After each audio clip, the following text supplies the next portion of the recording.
Hello and welcome to the On Track video cast. Today I have Shawn Mynar joining me. She is a nutrition therapy practitioner, a restorative wellness practitioner, personal trainer, and the host of the podcast Keto for Women show, which is one of the few, we were just talking about this, maybe one of the two keto podcasts specifically geared towards women, which I think is really cool. I've listened to her for a long time. She helped me when I first started my keto journey. So welcome, Shawn. Thanks for coming. Yeah, thanks, Karen, so much for having me. It's really exciting. I'm excited. This is going to be a great conversation. I know it already. I can tell. Yeah. So tell us a little bit about how because you have a story yourself, like we all do, like how did you get into nutrition, and then specifically what kind of brought you down to the keto road? Yeah, so I got into nutrition, as a lot of us do, especially as nutritional therapy practitioners, because I was trying to heal my own body, heal my own self. And I found the paleo style diet when I was working to heal my first autoimmune disease, ulcerative colitis. And it worked out really well. I was feeling really, really good. And that just spurred me to want to tell everybody how good they could feel and what they could heal if they also adopted a healthier, cleaner, real food template as their diet instead of just always going towards the medications. Because for me, it was when I went to the doctor, all they would talk about is what pills I needed to take for the rest of my life. So I was getting up to 9 pills a day forever. And I wasn't okay with that. That is not how I wanted to live. So, that's how I started doing my own research and then got into telling other people and helping other people do the same thing. For me, my journey really took a turn when doing everything right, going through all this and even doing the autoimmune protocol as well. Yeah.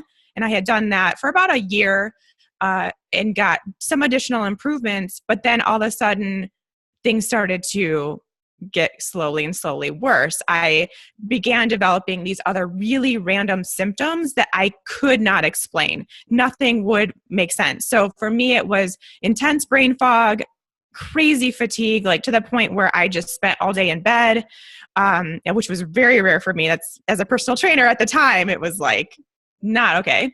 And word recollection issues, not being able to hold a conversation with people, crazy weight gain that I could not explain. I had done nothing else differently. And that came on about 30 to 35 pounds in about 5 months. So yeah, really crazy all of a sudden, like what was happening kind of situation. And that led me to further figure out what was going on with my body and trying to understand what was going wrong. Long story short, it ended up being exposure to toxic mold that caused this inflammatory response in my body that was completely out of control. Basically, my body can't detox from things like toxic mold, which most of us have a hard time. I mean, it's not the greatest thing to be exposed to, but for me, it was taken to the next level. Where was it? Can I just how did you figure that out? Because the woman I actually interviewed yesterday said the exact same story. I suddenly realized I was exposed to toxic mold. And I'm like, geez, like how often is this happening? It happens. And I don't know if it's just because now I'm in the community, but it happens so much and it's actually affecting more people than we even know right now. There's so many people out there dealing with these chronic issues and not getting any answers or any resolution that actually it is this toxic mold exposure. So I'm super passionate about it because for me, it was just kind of one of those situations where I was going to doctors. I went to a naturopath. We ended up testing because where I live in Boulder, Colorado, there had been a flood. Let's see, it's been 4 years now. So this was about 2 years ago. And the basement where I was living at the time, I was renting a home and I was living in the basement. It flooded. It was about 10 to 12 inches of water. So I moved out temporarily while they fixed it. But of course, I was dealing with a leasing company. They weren't like super swift about it or anything. So I ended up staying there for another year. And then I ended up realizing that there was mold there. Wow. So that's how it all spurred. But Shawn, just a quick side note before I forget. I actually lived in Boulder, Colorado for 2 years. You did? How long ago? I used to, oh God, 20 years ago, because I went to the Rolf Institute. Oh, that's so cool. Yeah, Oh, and I worked down there under the table, I worked down there, and it was at the Foundry. I don't know if it still exists, but we actually were just talking about that a few weeks ago because it's been like 2 other things since the Foundry. It's still there though. Oh, okay. It's just called something different. Okay. That's so cool. Yeah. So anyway, ended up, long story short, that being the thing, I had to go through a protocol. It's a very specific treatment protocol to kind of reverse this illness that comes about because of the mold exposure. And who found that? Like, did a practitioner get testing done and then you found it? Okay. Yeah, there are very specific practitioners. Mine was a naturopath that are certified to kind of go through this actual protocol. Because again, it's very specific. It's not something your normal general practitioner is going to really know about. Yeah, you have to kind of go through the process. And so luckily he was right here in Boulder. So I went through that process. He saved my life basically. Yeah. But at the same time, I was starting to realize that all of the symptoms I was having would really be helped, I guess, if I adopted a ketogenic diet. At that point, of course, I knew it. I was super deep into nutrition. I study this stuff even on my free time. I just love everything about learning this kind of thing. So I knew a lot about the ketogenic diet. I just had never fully applied it to myself. So that was the time. Why not try it? You know, I had been trying everything else to feel better, and I was going through this protocol and it was working. I was a little bit impatient. I wanted it to work a little quicker. As we all do. Yeah. So that's where the ketogenic diet came into my life. And honestly, I was one of the lucky people that within 2 weeks of adopting, I felt like a new person. Wow. Yeah. And it doesn't do the AIP? Like, did you still eliminate all those foods but went keto or no? No, I had reintroduced foods from AIP probably about a year before, I would say. Maybe even, because one of the symptoms that I also experienced that I didn't mention, but since I know you have a lot of followers that are dealing with autoimmune disease, when I was in that moldy environment, I developed Hashimoto's thyroiditis. So I developed my second autoimmune disease because of that whole situation. So that during that time, I did go back to AIP for a little while. But honestly, for me and my body, keto worked better for me than AIP did. Wow. As far as my autoimmune diseases go. Right. Okay. Just getting that under control. Yeah. Wow. And how long have you been keto now? A year. Yeah. And will you keep going? Like, is it indefinite for you? It is definitely my life. Yeah, it is my lifestyle. I mean, of course, who knows what will happen 20 years down the road, but this will always be my framework, because something else that came about with me when I went keto is that for the first time ever, I felt food freedom, which for a lot of people that follow keto and adopt all these crazy rules, it's like, oh, all of a sudden I can't eat anything but eggs and bacon and cheese and cream. And for me, it was the opposite. You know, coming from the fitness industry and even prior to that, just the way that I grew up, we were always on a diet. Mm-hmm. I was on a diet from the time I was a teenager. Mm-hmm. Yeah, me too. So getting into that whole diet perspective and getting so deep, I was in that even when I was paleo, even when I was AIP, and then all of a sudden I went keto, and I really, for the first time, realized what food freedom meant and what it means to be intuitive with your food. Right. Oh, good. Because I really see that it goes both ways for people. For me, it went the other way. I was so happy doing my kind of AIP paleo thing and then going keto, and I'm still somewhat keto. It's been 5 months now. And I find that it's more challenging, but maybe because I have so many food sensitivities, I'm not sure. But I found that it was suddenly that I definitely stressed more about my food rather than have the food freedom. Food freedom, though, from carbohydrates, I definitely have, which I think a lot of women will say that they just that craving just goes away. Yes. You lose all interest in it. Yes, that was the first piece, is of course kind of balancing your blood sugar to the point where you don't have these cravings, you don't have these binges, because I also have a history of, I wouldn't say binge eating, but I definitely would restrict, and then just like go crazy on the weekends. Like that was my dieting tendency. And I don't have that anymore. So to not feel like, oh, I'm just going to eat all of these cookies because I've been so restricted all week, that was really important. And I think there's also, for me, it was learning what my version of keto was, which isn't the same as your version or someone else down the street that's doing keto. We're all really different, but you have the ability to find out what works for you. And when I realized that, and that I could produce ketones, but for me, I could have carbohydrates a few times a week or some extra protein or whatever I wanted, then it just really made it freeing for me. And did you find, I know that Leanne Vogel talks a lot about this, but that did you start to introduce carb ups and carb reloading for your Hashimoto's and for your hormonal system? Did you find that helped like Leanne did? It wasn't more so, it really wasn't my autoimmune diseases that spurred that. It was just because, again, I was looking for that food freedom. And for me, that means sometimes I'm going to have carbs. Like when I feel like it, I'm going to have carbs. I don't adopt a specific practice like every third day or once a week or every night. It's not, measured. Yeah. It's just when I feel like it. Maybe it's when I'm out with my friends and there's sweet potato fries involved or something like that. It's just very, when it happens, when it sounds good, when my body is actually telling me that that's what it wants, and it's not like a craving. And since those blood sugar issues have been controlled now, it's not ever a craving. It's just okay, carbs sound pretty good. I have worked out pretty hard this week. It would probably be a nice thing to add in.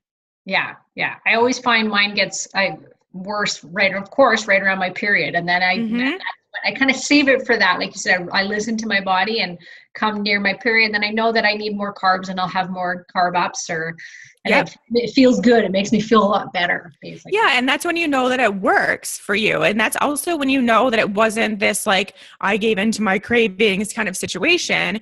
It was your body telling you that. Yeah. Yeah, tuning in, not like listening to all you can't have this many carbs and you can't. It's like, well, no, I'm listening to my body right now. And as soon as you take that kind of mentality away from the carbs, like you can't have carbs. Like if you say that, what do you want to eat? You want to eat carbs. That's all you want. So again, another reason why it became a very food freedom type situation for me is because I can have carbs whenever I want them.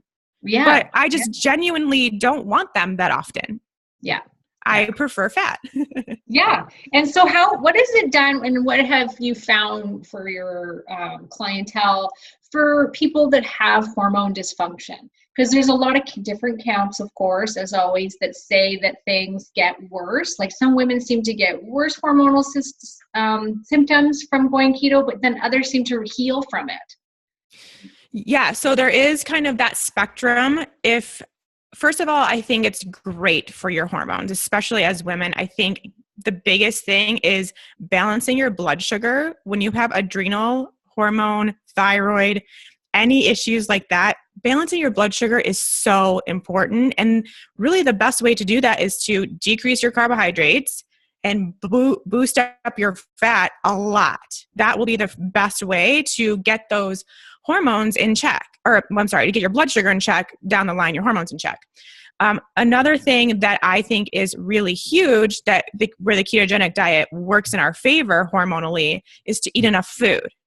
And really this is just the case across the board, but not enough women are eating enough food to fuel their bodily functions, not to mention whatever they're doing in addition to exercise-wise or workout-wise. So once we get that in check too, that's a whole nother reason where your body just relaxes and restores and really benefits from that. And that's one of the situations where some women do really well with that on keto and they feel really good and they start noticing those benefits hormonally and adrenally and thyroid. And then there's some that don't, and a lot actually that don't, because that's one of the kind of stigmas within keto is to also really reduce your food intake. Like there's a lot of calorie restriction that also goes on in the keto community that I do not agree with. Yeah. Especially for women. And if you do that along with trying to switch into ketosis, then that's a huge stress on your body. So you will continue and further deepen your adrenal fatigue, quote unquote, your hormonal dysfunction, your thyroid dysfunction, because now you're just not fueling your body, and that's really stressful.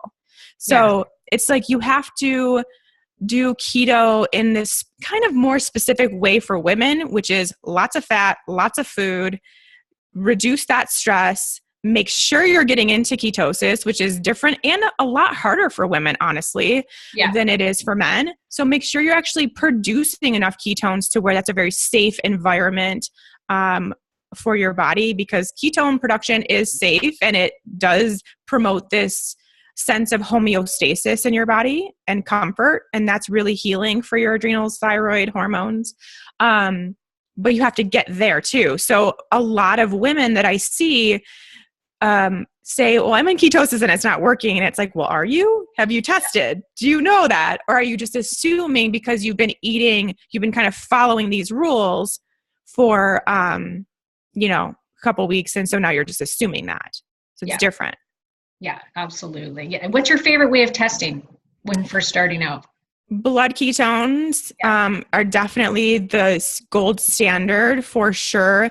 I pretty much only recommend that because you can also breath test. Yeah, that's the other one I was thinking of. Mm-hmm. However, which it's not that it's inaccurate, it's just not very specific. It's pretty much just like you're in or you're not. It's not like what level are you at? We can use these numbers, which I don't really like putting a ton of weight on numbers at all in anything we do, like measurement of food or scale or just none of that. But we can actually use these numbers that we're getting from a blood ketone meter to give us this information about our bodies that's a little bit more specific than just yes, no. It's like, I feel really good. This is the number that makes me feel this way. I don't feel so good. This is the number that makes me feel this way. So you can use that additional information, which is why I really like the blood testing. But do you do it still? Or do you I personally, no, I don't do it. I mean, maybe a couple times a month, maybe, but I just have learned, it's been a year, and I know when I feel good and when I don't, what I've done, what I've eaten, if I'm stressed, if it's that time of the month, all these things can kind of determine what's going on. So I just learned that. But I would say probably the first 6 months, maybe a little bit less, I was testing pretty regularly, about once a week or so. Oh, okay. Yeah. And going back to what you were saying earlier, I find that I think what happens too is what you're talking about, like not eating enough, is naturally the ketogenic diet really decreases hunger. So we almost get to that point of laziness where it's because you can be so easily satiated and so quickly. Women, after a period of time, they're basically, their body's having that signal of, hey, there's a famine because you're hardly eating. Let's slow down metabolism. Let's shut down fertility because there's obviously not an abundance of food around. Exactly. Yeah. And that's what really gets people in trouble. And quite honestly, from what I have seen in my practice and working with the women that I do, that's kind of what has gotten us here in the first place, is because before we were keto, we were on some other diet and some other diet and some other diet, to where we naturally just think restricting calories and food and nutrients is the way to go. So not only do we have to learn another way of eating, I guess, but you also have to learn how to nourish your body again. Yeah. Like we haven't done that for years as women, for the most part, I would say. It's sad. And I was one of them. And now our health is suffering. Our hormones are definitely suffering. And we have to kind of backtrack. Yeah. And one of your podcasts, I love something that you said. You were talking about yourself and about weight loss resistance. And you said it took a while before your broken metabolism fixed itself. And I thought, man, that's so true, is how many of us have these broken metabolisms from going on these stupid yo-yo diets our whole life, right? Like I say, 90% of women have been yo-yo dieting since they were 18. So tell me a little bit about weight loss resistance when it comes to keto. So, because there's some people that will be like, oh, I've lost 25 pounds in 2 months. And then these other women where they're just months and months and months and they lose 1 pound. Yep. Yeah. I think the difference really, so first of all, the reason why we as women hold on to weight is because it's a symptom of something deeper going on in your body. You Yeah. can't just look at your weight as a determiner of how healthy you are, what's going on with your diet, how you're eating, not eating. It's so much deeper than that. But we only look at the weight. For some reason, that's like the only thing we care about. And Yeah. I'm trying to teach women that there's a lot more you should care about. Yes. Because we also need to, quite often it's hormonally related. Like it is your hormones that's keeping that weight on. Our sex hormones, our adrenal hormones, our thyroid hormones, even your, hunger and full satiety signals, those hormones can be out of balance as well. And this is all keeping extra weight on your body. Now, you have to heal that deeper thing before you are going to see the weight loss that you actually want to see and that will actually stay there. I mean, yeah, you could probably super restrict your calories, get down to 900, I don't know, something insane, and you might see some weight loss, but it's going to come back as it always does when we do something like that. However, when we can actually put that aside, so I know we are women, we want weight loss. We want to be at this awesome ideal weight. Put that away. Put that over here for a second. And let's look at something deeper. Let's heal that thing that's keeping your weight where it is stuck. And this would take, for some people, it's learning more about themselves. So doing some adrenal testing, some thyroid testing, some hormone testing, and learning what your actual imbalances are, because that gives you the power to heal that, to look at something different than just like, well, the scale says I'm not losing weight. Like there's are other factors that we can look at. So keto will absolutely heal these things, but it's going to take time. It's not going to be like the second you're in keto, all of a sudden it's like, oh, it's amazing and everything's gone. No, we get into ketosis to start healing these things. Yeah. Yeah. So once that point has been hit, then it takes a while. Our bodies are going to respond, but they're going to respond when it feels safe and secure and balanced and ready. Now, this could be a month, it could be 6 months, it could be a year, it could be 2 years. We don't know. It depends on what you have going on for you as an individual. So looking at what these other ladies are posting and saying, oh, I lost all this weight and it's amazing. That's not you. They don't have the same thing going on inside as you do. So, judging and comparing yourself to those people doesn't work. Now, speaking of those people, there are, of course, the situations where you do have to, some people do have to lose weight in order to heal that deeper thing.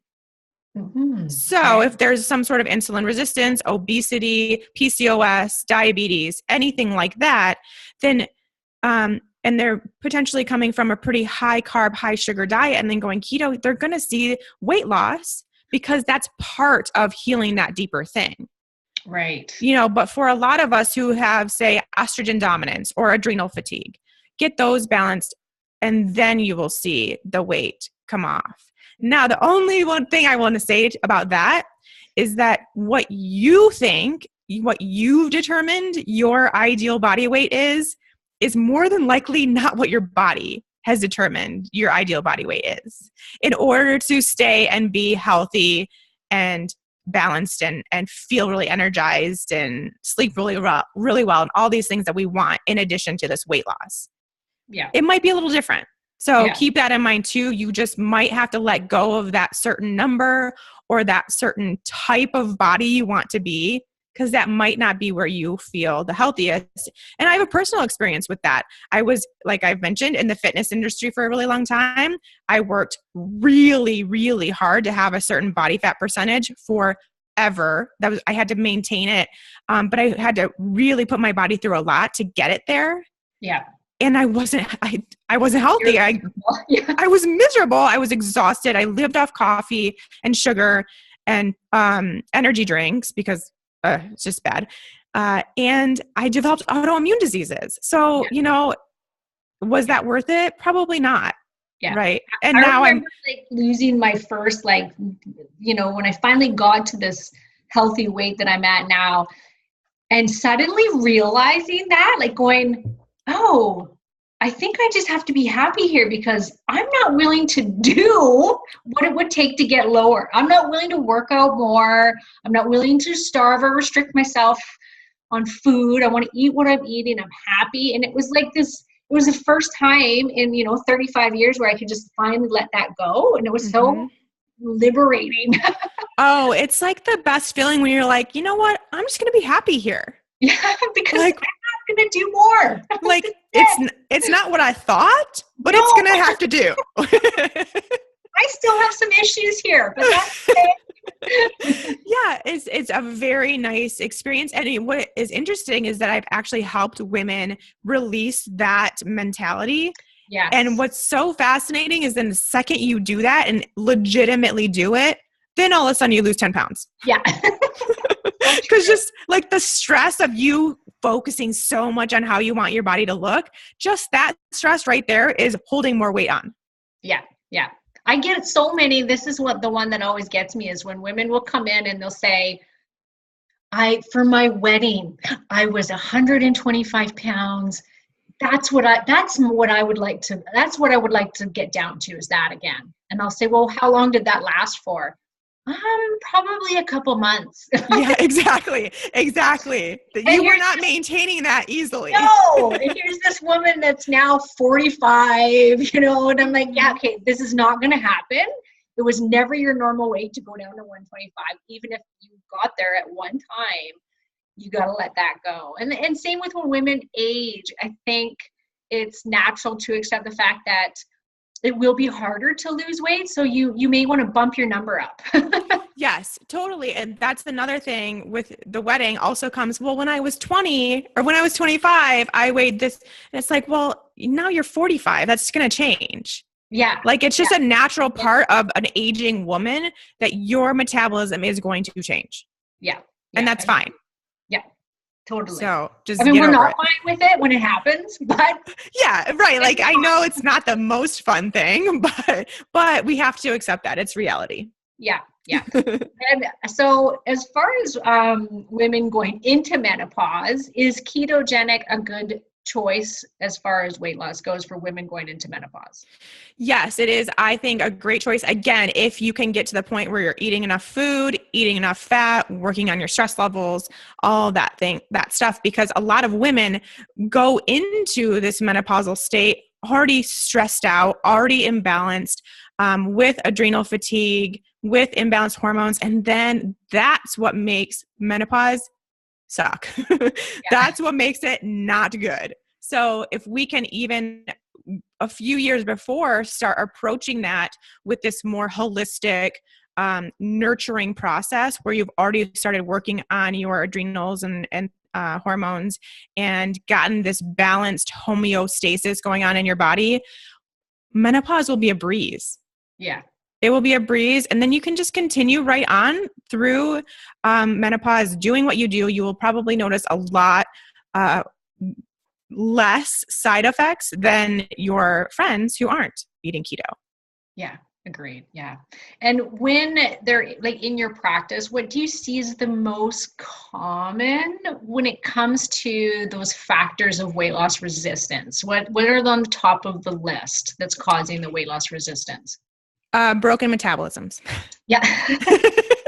Like we were just talking about. Yeah, that is by far number one, because when we talk about metabolism, that really ties in everything. That ties in what your adrenals are doing. I mean, if you have high or low cortisol throughout the day, which most of what I see is a low cortisol pattern because we've gone years putting too much stress on our body. So we're kind of tapped out at this point. You are going to hold on to weight because that's what our cortisol rhythm does when it's not where, I guess, in this ideal pattern. But you also, that stems into a lower metabolism if you have cortisol dysregulation. Same thing with thyroid. If you have low thyroid function, you're going to have a lowered metabolism. Your sex hormones play into that too. So really, all of this imbalance that we have going on means broken metabolism, but we've also been totally malnourishing ourselves for years if you are a dieter.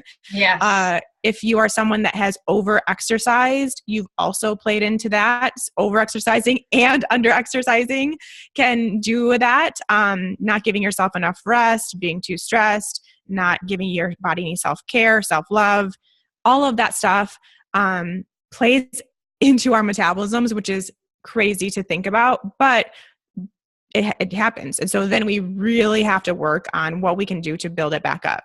Yeah. Which is basically all of that stuff I just mentioned, backpedaling out of it. Just all of that. That's all just all of that, reverse it. Yeah. Simple. No big deal.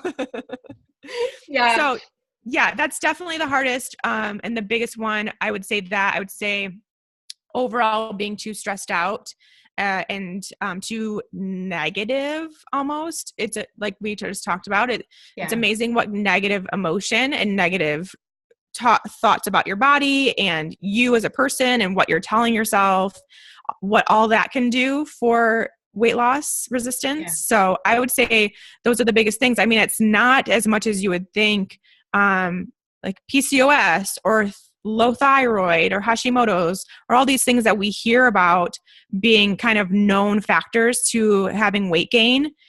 It's not so much about that. It's just women, trying too hard almost. Yeah. Wanting it too badly that it's doing the opposite. Yeah, they're stressing about it 24/7. Yeah, mm-hmm. And that stress is causing the weight, which is the hardest part to deal with. Like people just want to hear, no, eat this, don't eat that. And I always say, no, actually it's so much more challenging than that. Exactly. I know it. And we want to be able to control it so easily and so badly, and we just can't. Yeah. It's just so much deeper than that. Yeah, I think that if we all went into these journeys, whether it's keto or paleo, autoimmune, and just expect that it may take a year, it may take 2 years before your body will actually start to let go of weight. Now, if it happens in a month, awesome. But it's way better to think, you know what, I've got some healing to do. I've got some emotional healing to do, and I've got some physical healing to do in my hormonal system. Then it won't seem so daunting. It won't seem like, oh, it's going to take so long. You know, I want my results now.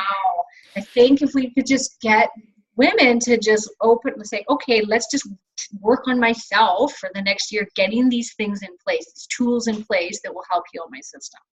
Right. And like we talked about, as soon as you do that and you let go of this like constant desire and struggle, that's when you start seeing results. Yeah. But you really have to just be like, all right, for the next year, I'm not going to think about it. It's only a year. It's fine. Yeah. Not going to think about it. I'm going to focus on myself and doing what I need to do otherwise, and then see what happens. Yes. Yeah. Because diets like keto and paleo and the AP are definitely the best ones that I've seen out there for helping heal these hormonal systems and to lose weight without so much food struggle. So we've got the food part taken care of. I really believe it for most people. That it is an easy place to go when it comes to that, right? Because before, you know, when you had to measure out your half a cup of brown rice and you're weighing food and you're counting calories, we know now we can scrap that. That's the worst. That is the worst. And if you just focus on this nourishment and eating all these nutrient dense foods, which is something that is definitely very prevalent in paleo and AIP, is you're eating all these vegetables and really awesome meats and everything like that. And then it can get a little bit lost in keto. Yes. So that's something that really needs to be addressed, and something I'm really passionate about is you still have to focus on your food quality. You're making sure you're getting the best quality meats that you possibly can, the highest quality dairy if you are someone that does dairy, and still incorporating loads of veggies. Just because you're keto and you're trying to be under this certain gram of carbs, which I don't really believe in, doesn't mean you should just scrap all the vegetables. No.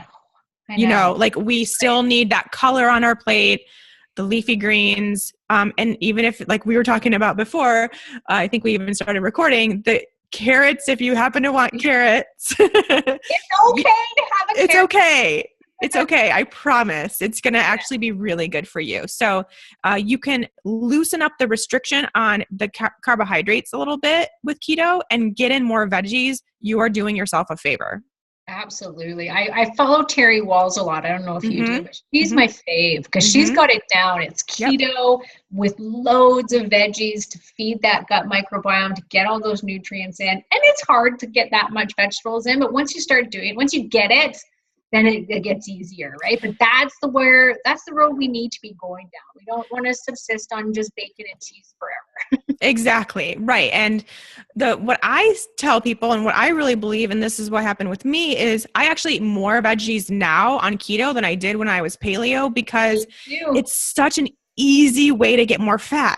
Like if I can have a bigger salad, then that means I'm adding more avocado, I'm adding more sunflower seeds, I'm adding more dressing, and then it becomes this amazing, really nutrient dense ketogenic meal.